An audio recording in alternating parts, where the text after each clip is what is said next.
It's your girl, Candy Kaylin. This your boy Shout Time. And it's time to Pull up here on Pull Up the Podcast. We talk. sports, news, hip hop. We don't talk about people. We just give you the facts. So you're watching us live here on Facebook as well as YouTube. And of course, you know we're coming back with additional sports talk this week. Mr. Shaw, the last conversation we had prior to today was on Sunday. And I knew not to even text you back because I realized at that point, I said, he's probably a little bit more pissed than me. And so we're talking NCAA tournament. Anybody who's been watching this show for any time, you know he is a Kentucky Wildcat fan when it comes to basketball. So we were texting during the game because I get so agitated now as I get older. And I think it's just because I just hear daddy and the basic fundamentals. Like when people do stuff that is just like, why did you do that? There was no reason to do that. It just drives me bat hell nutty. You know what? I'm an adult now. So, as a kid, every loss hurt. It didn't hurt, right?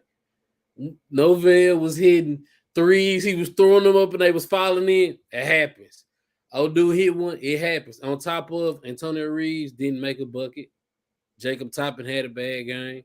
And we turned the ball.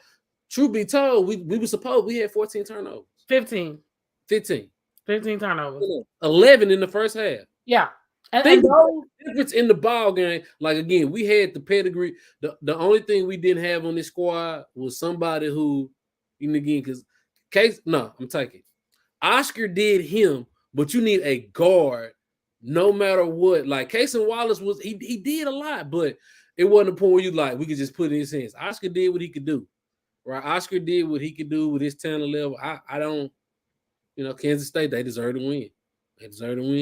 They would be in the Sweet 16. I feel like the tournament's been nice. There ain't been no real, like, people say, Purdue, that's not an upset. That, like, Fairleigh Dickinson, that was not an upset to me. Why? They had one play. I looked at that, because, again, I'm a gambler, right? Professor Shaw, right? I looked at their roster. The only person that got buckets was Zach Edey. And you seen that in the game. All I had to do was look, I like, Fairleigh Dickinson, they got 4 people who all average over 11. So they all got guaranteed bucket. Like what you got to realize is in college basketball, if he average over 10, he can get him a bucket, right? If they averaging 15, and then I look at their PREs, like Zach Edey was him for Purdue, but Purdue ain't had nobody else that was going to get them a bucket. And it's also the conference that you play in that. Yeah, so it's also about where you play in the conference. It's also about being overhyped. You can run it during the regular season, and that's what's crazy is that going into the Sweet 16, you still got Kansas State, you still got Texas on the men's side that are both Big 12 schools that are still. If everybody Elite 8, it'd be Houston versus Texas. Yeah, that are still hanging around. Based on conferences and where. And Penn State got 2 Texas schools up out of there. They really told Penn State, if you want to win the national championship, because I don't know who they play now, but they were going to have to beat 3 schools from Texas because U of H in the same bracket as them. They beat A&M the first round. I feel like the tournament has been good. Like, March Madness is always that. March Madness is always good, right? Like, I don't think, like, when people say upsets, no. Like, just certain teams. Again, I hate to be the standard. We're now the standard for don't be afraid of the big schools. We are. We were the first big school to lose to the lower seed. That was last year. But I want to be honest. Us and Purdue lost to them. That was just a good team last year, right? It was a mid-major. Everybody could score. They weren't afraid. And again, you took down Big Bad Kentucky. All mid-majors coming in, 116, 215. They're not scared. They're not scared no more. And you don't have to be, right? Because as you said, the game is getting older. Like when Gonzaga, like some of these boys 2-3. They boy grown men. And that makes a difference, I think, as far as longevity and understanding the mid-majors, as you said, is the teamwork concept. I think for larger schools, when we get in a tournament, I think everybody has this idea that I need to be the superhero. right? And that becomes the issue. If I have a superstar and everybody's watched film, just like in the TCU game, right? Mm-hmm. We're doubling Mike Miles. Somebody else needs to step up. So if you're doubling Mike, who's your point guard, right? Your guard who handles the ball, who gets you 20, like he cannot do everything. He also inbounds the ball. The rest of you gotta be on. So when your big dog not on, this is your opportunity to step in and play your role. And I think as a coach, just even young, like right, I'm having to tell kids now, like I don't need you trying to come be LeBron James. Like, that ain't your job. Your job is to make, and like, I'm introducing Tim Duncan. Like, I need you to be big fundamental. Like, I just need you to do the basics. And that's what I'm seeing in the tournament. For everybody who's winning, they're doing the basics. On a full court trap, how do you move the ball? You pass it. In a 3-2 zone or a 3-1-1, how do you score? You hit the baseline, you hit across the middle on the free throw line. They're just basics that you do. Pick and rolls always work because either a man is switching or they've got to get back. Those are the teams that win. That's all they do. Gonzaga does nothing spectacular. They push the ball into the paint to Timmy. That's what they do. That's what they've been doing for 5 seasons. So what these young boys got to understand is you're not Steph Curry. Okay? On fast breaks, on 3-on-1s, on 2-on-1s, your primary goal is to make the defensive team stop the ball. Right? If the defense has not picked up the ball, why are you kicking the ball back out to shoot a 3? You're supposed to be going to the basket to get 2. And that's the problem with the game. They don't watch Steph. They watch highlights. These kids are not watching games. I can guarantee you right now, if you go see with the kid, they ain't watched the game, they watch the highlights. They seen the highlights. So they'll understand what it takes for him to hit those 3s. I've seen the camp to where he's put players, I think somebody was in NBA, but most of them were high school kids. Like, it was a drill. They couldn't get it. Well, he did it easy. It's not everything you see on TV looks easy. It ain't easy. You know, I can do that. Everybody, nah, you can't. And kids don't understand the game. The 3. Everybody wants to shoot 3. Everybody wants to shoot 3. I think it was Penn State. I forget, it was he was number 2. He was just throwing 3s up. I'm like, that's not a good shot. Like, and the best thing about Kentucky, the reason why I'm not mad at the loss, the turnovers, them hurt. 11 turnovers, that hurts. That hurts because if we don't turn the ball over, we're beating this team. This team not even in the game with us because we're a better team. And we're not hitting shots. We got 2 people not hitting shots, right? So, right probability. If I turn the ball over, I lose opportunities to score, which I give you 15 additional opportunities on 15 additional possessions to score. Like, and we gave up 3 fast breaks in the first half. That's 6 points.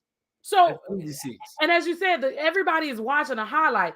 Everything that you're seeing, and again, it's not that you haven't been coached to do it, because practices pretty much run the same across the country. Like 3-on-3, 3-on-2, 2-on-1, 1-on-1.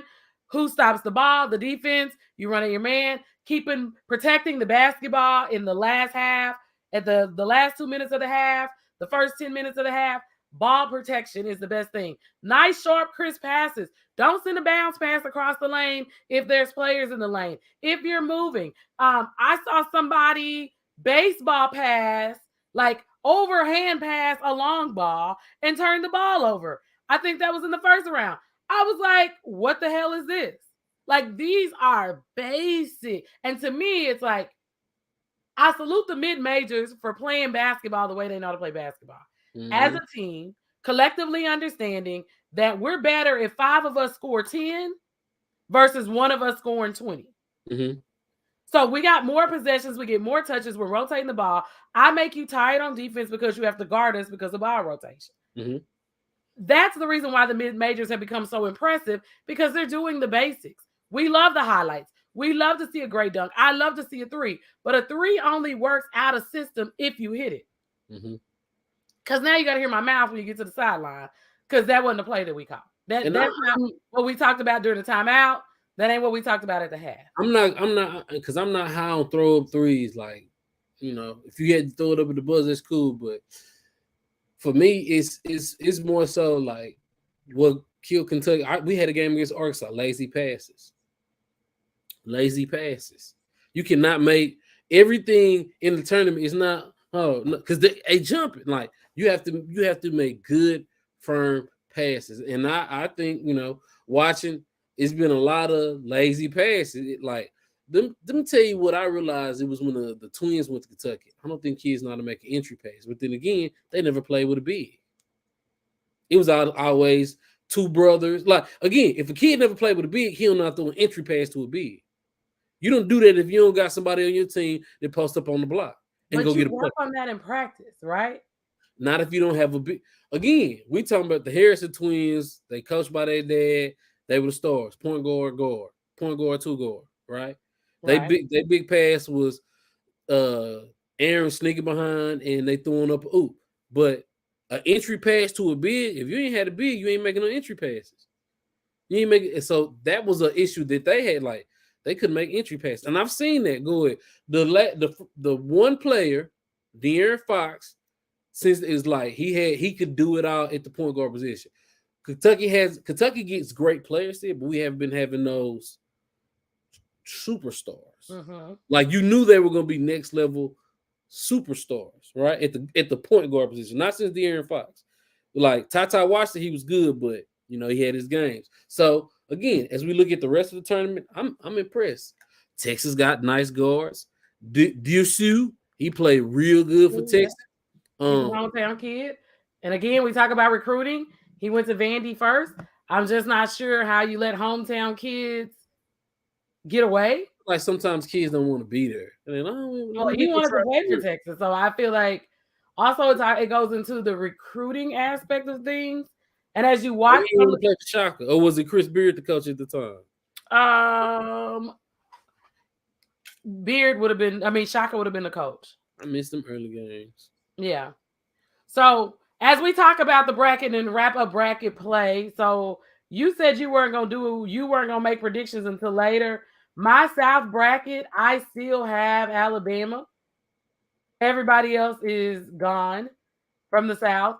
My Midwest bracket, I still have Houston. Oh yeah, Alabama got that shooter over there. You ain't got nothing to worry about. Right.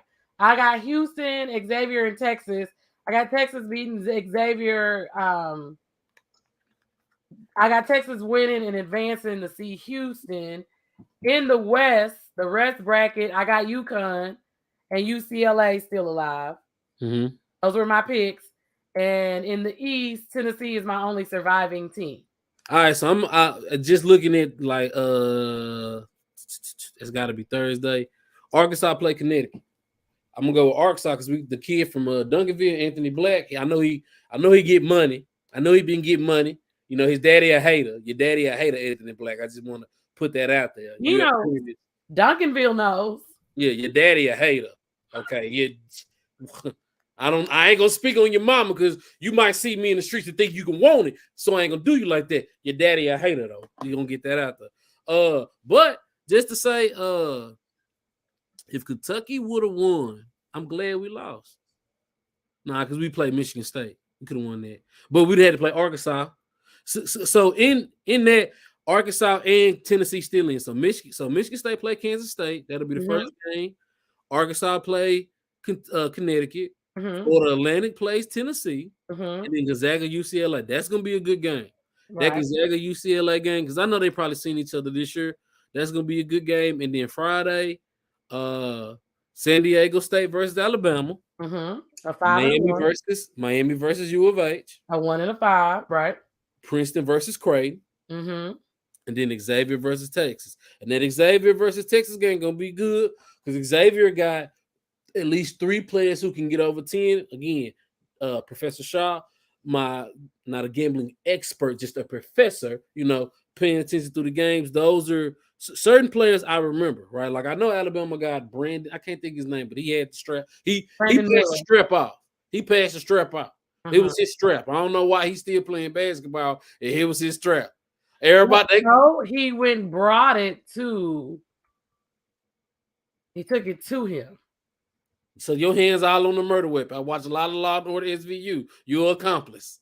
I don't get it. Like I'm all for young black men, but that sounds like accomplice to me. That we're gonna keep getting back to sports, but that sounds like accomplice. Anyway, Miami play Houston. Miami has this kid named Wong. Mm-hmm. Ian Wong, Isaiah Wong. I don't like Isaiah Wong because when I bet on he ain't come through. He ain't do nothing against Duke. But Isaiah Wong, Gerald Sasser, I feel not Gerald Sasser. I'm sorry, that's an uncle or something. Mm-hmm. Marcus, my fault. Gerald was just famous. Marcus Sasser. Houston got a good, and it's not just Marcus. They got a good squad. Houston got 45 players that can get you 12 plus points. Because 15 in college is good, right? 12 plus points.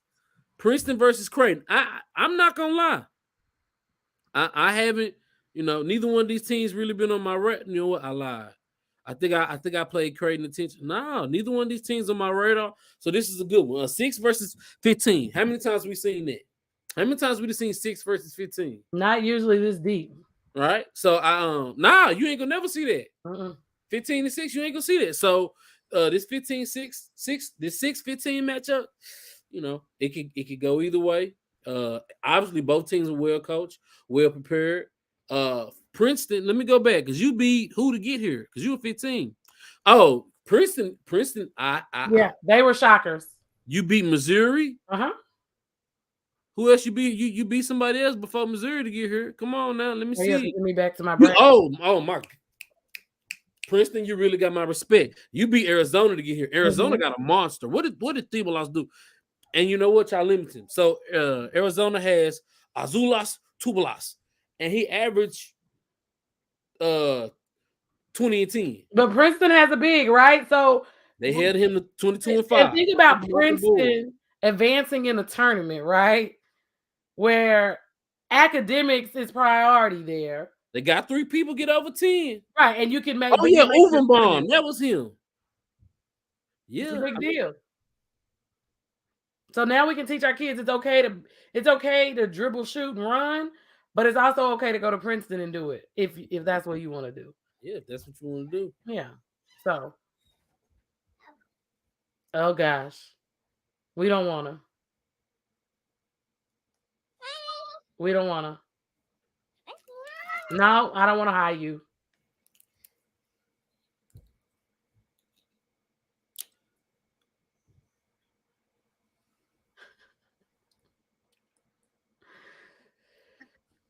So anyway. Finally, you drink it the right way, weirdo. So as we wrap up basketball, on the women's side, there are 4 SEC teams still hanging in the tournament. UConn is also still hanging around, which is a big deal. But is it Kentucky or Florida? Is it Kentucky or Florida? What, girls? Mm-hmm. They fight us. Yeah, they did have a little skirmish. You made me go back and see.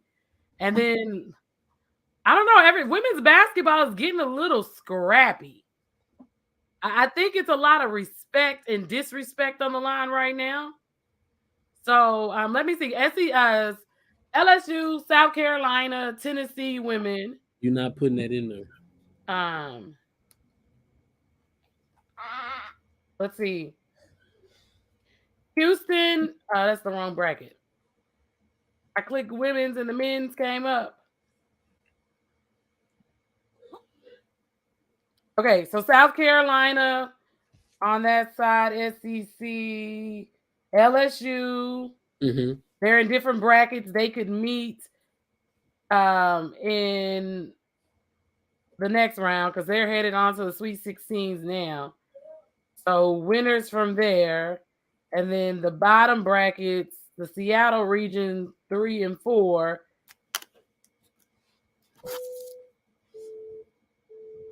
Let's see, we got Ole Miss still in there. Iowa girls. Stanford got beat by Ole Miss. Louisville beat Texas last night. Tennessee is on the other side of the bracket. Ohio State and UConn play.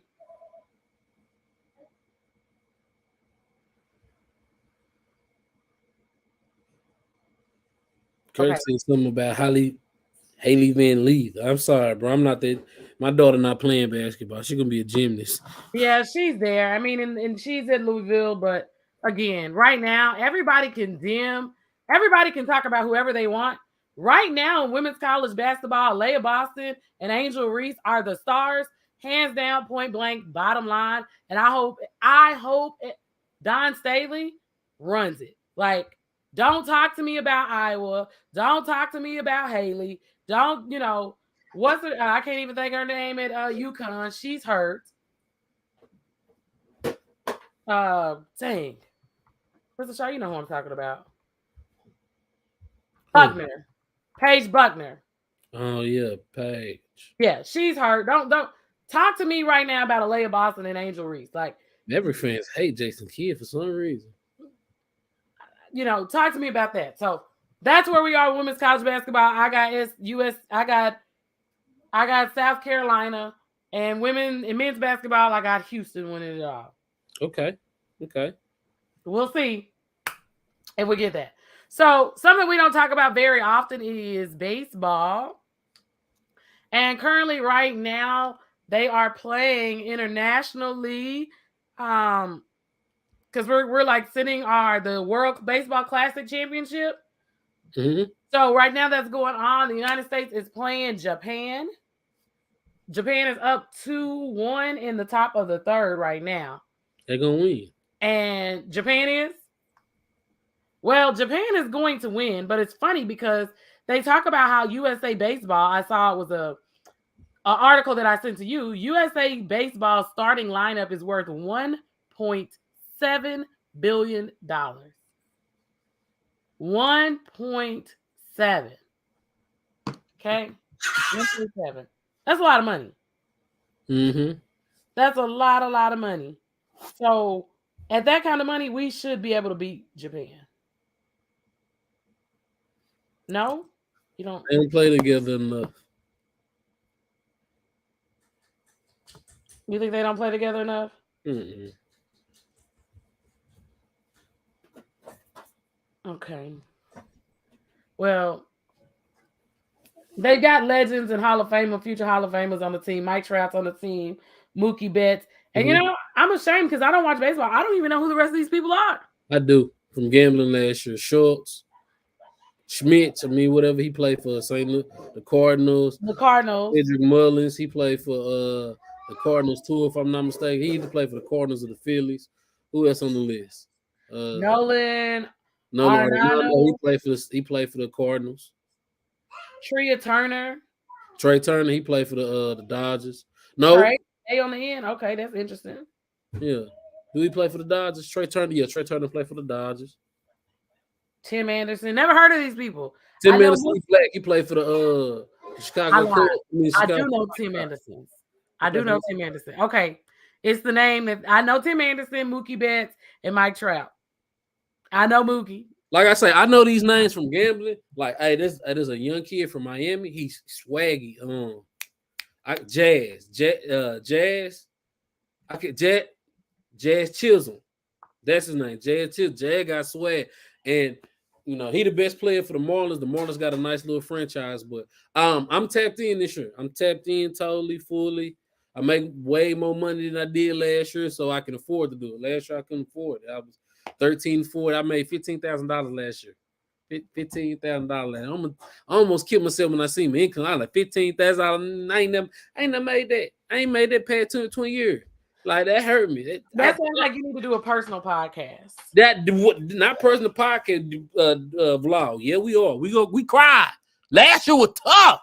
Nobody understands how. But I think you should save it for the comedy routine. Some stuff you shouldn't share. It should be comedy. Like, sometimes it's like waiting to exhale. We gotta exhale our pain. So, let's go get some of this Mike Trout, Tim Anderson, Mookie Betts money. Like, let's do it.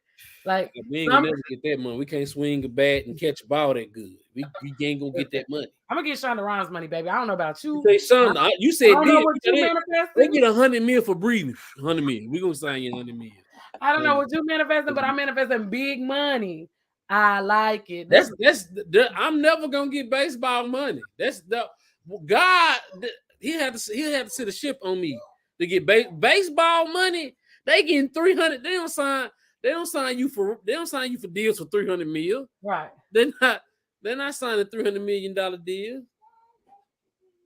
Well, we're gonna have to figure out something. Yeah, but yeah, have to sing, dance, and do gymnastics. We get 300 big that NIL. That's why we're gonna get it. She can sing, dance. So she gonna win a Grammy.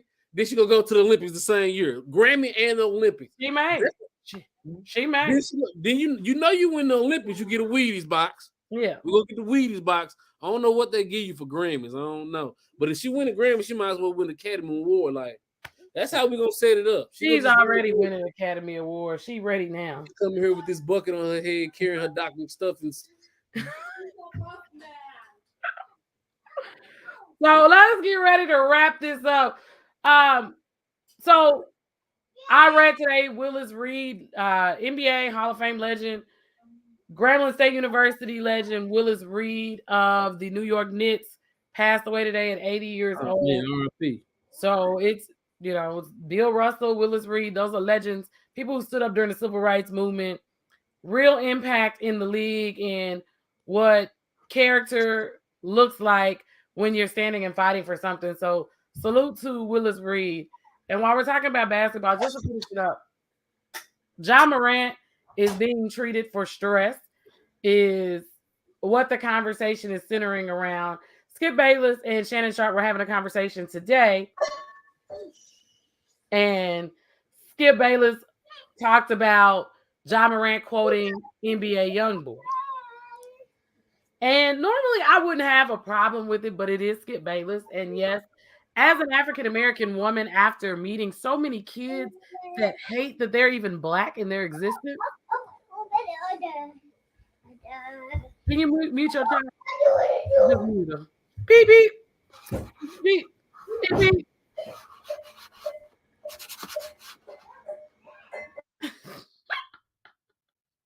No, but seriously, just interacting with young children and seeing that our kids are basically being taught that we are not good enough.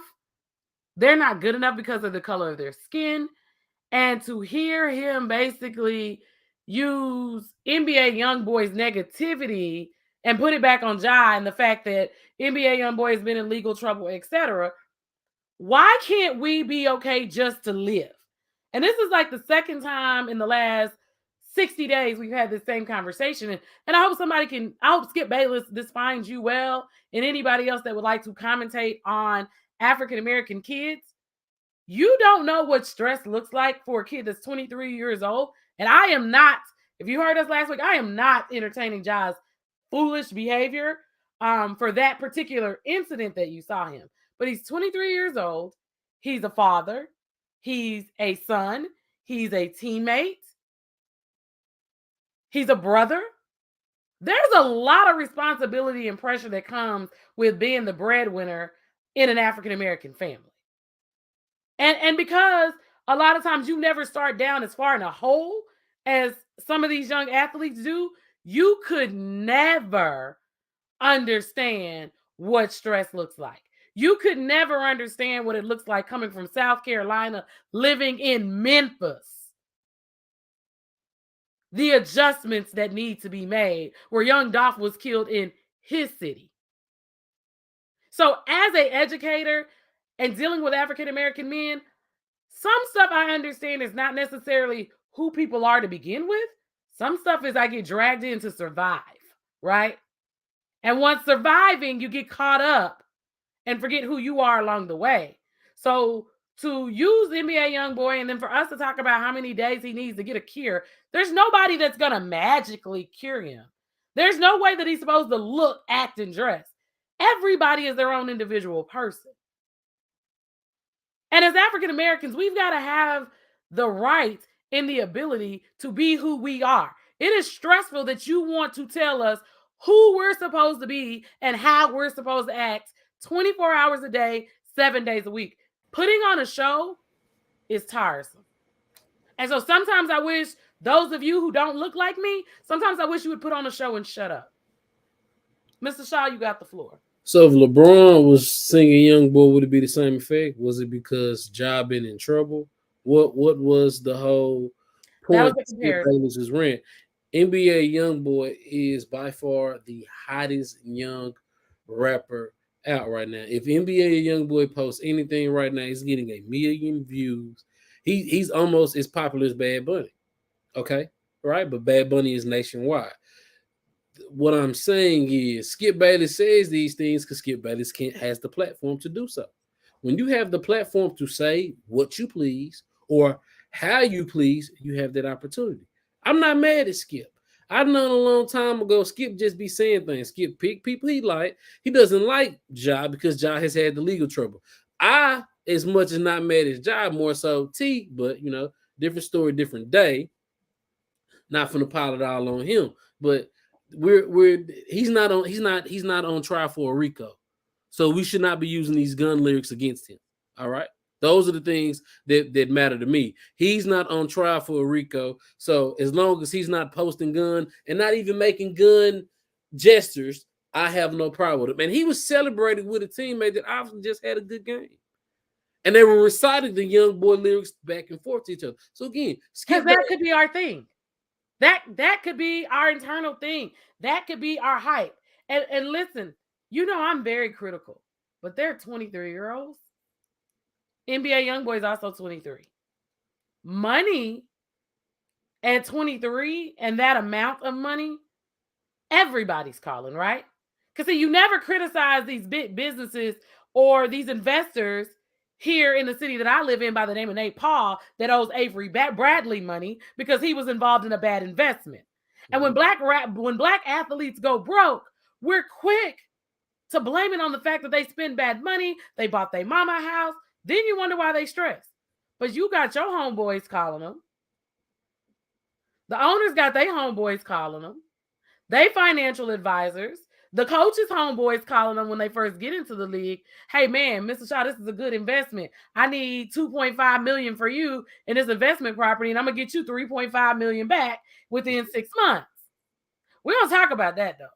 I never see Skip Bayless or anybody else put that kind of attention on when our young boys are being hustled. Then you wonder why they stress? I lost $5 million. I didn't go broke because I was balling, like Ocho Cinco says. Like, he fly Spirit. Matt Barnes was on Southwest last week. Like, talk about why these young players are stressed.